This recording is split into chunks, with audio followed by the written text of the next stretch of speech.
Well, when area school districts are doing the right thing, even if they did the wrong thing in the process, I'm willing to give credit where it's due.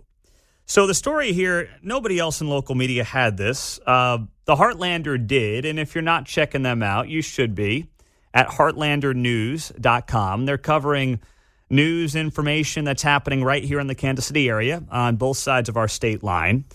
Michael Ryan works there. He does a very good job. He used to be with the Kansas City Star, and then he, wised up and got himself back into real journalism. So, Michael, good morning. How are you? Thanks for being here. I'm doing well, battling a cold and the political winds, if you know what I mean. I do. All right, so your story last week, let's go through this. Kansas City area Liberty Public Schools was awarded but rejected a grant to create a gender-affirming closet for students to presumably hide their gender identity from their parents. What are the details of this story, and what did you guys uncover there at the Heartlander? Yeah, well, it's got a website. It's called the It Gets Better Project, itgetsbetter.org. It funds LGBTQ plus identity projects in schools across Canada and the U.S., about 56 U.S. and 15 Canadian schools, 3 in the 2 state. Piper High School in Kansas City, Kansas, for staff LGBTQ plus training. And this is like $10,000 grants each to these schools. Hutchinson, Kansas, to create a mural and a resource bulletin board and to add LGBTQ books to the library. But for Liberty, on the Missouri side of KC, it was for a mural and a gender-affirming closet, which you have to assume is to hide their students' gender identity from the parents, to change into clothes and gadgets that match their preferred gender, which they could have done at home if they weren't concealing their actions and beliefs in their gender identity from their parents. So, we found out about this, and a back-channel source in the Liberty School District told us that the grant was applied for, apparently, by a group of high school students a couple months ago, not the district, and that when it went through the proper channels to be vetted, the grant was, quote, determined not to align with the board policies and thus not approved, and no funds were received. And a district spokesman later confirmed that information to us. Okay, so the students at Liberty apply for this grant money, $10,000. They receive it, and then the school board does the right thing and says, we're not accepting this grant money, correct?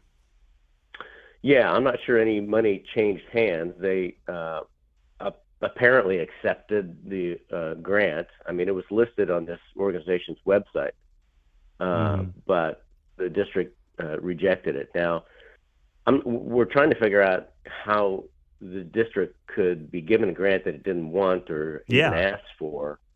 And my source says we're not exactly sure how it all came to be. Now, I've asked the spokesperson to fill me in on what they know about how it happened, but yeah, it's a weird deal. Wow, that is. Michael Ryan of the Heartlander is joining us on KCMO Talk Radio. So when it comes to this It Gets Better project, which, as you noted there, gave Liberty a $10,000 grant that they then rejected, that would have gone towards a gender-affirming closet for students to dress as their preferred gender while at school. Is this one of those things that nobody at the school, I got to imagine if students applied for this grant, there was somebody on staff in Liberty schools that either helped them facilitate the process of applying for the grant or was involved with the grant application. Do we know that yet? Don't know that specifically, but when we inquired about it, we were told that this was already a topic of discussion among district officials and that a statement was forthcoming. Now, we never got an official written statement except for an email responding to our inquiry. So, it wasn't news to the district when we inquired about it. So somebody knew something, but I don't know if that trails back to, asking for the grant. Now, you mentioned here that there are 2 districts, or I guess Piper in Kansas and Hutchinson in Kansas also got this $10,000 grant from the It Gets Better project. Are there other school districts, do we know, that applied for the grant that maybe didn't receive the grant? Well, that's a good question. We don't know. All we know is, from the website, itgetsbetter.org, which schools in which states got the awards. Okay, so they have a list on their website in terms of who got the awards from the It Gets Better project, but we don't know who applied. So we don't know if other school districts in the area applied and didn't get it. That's right. Wow. All right. Well, Michael, this is good stuff. And correct me if I'm wrong, you're the only guys that had this in town at the Heartlander. Is that right? Yeah. I mean, we're not aware of anybody else that did anything with it if they knew about it. How about that? Well, I mean, it just seems like, other media might support this sort of thing, but we think that parents have a right to know, this kind of stuff is going on or could be going on. Yeah. And, you ought to do some research about what can be in a gender-affirming closet. It's pretty outrageous stuff sometimes. What is it? Well, I mean, you can obviously clothes, gender-specific clothes, but also what they call transgender shapewear. For boys, that includes genital tucking clothing, training in padded bras, hip and bun enhancements, control top pantyhose, and even corsets. And for biological girls, it includes chest binders, genital prosthetics, fan-to-pee devices. Wow. Well, we appreciate the work you guys are doing there at the Heartlander. Michael, Ryan, keep it up, and we'll talk to you soon. Have a great day. Thanks, Pete. You bet. I mean, that stuff, you want to do that as an adult, be my guest.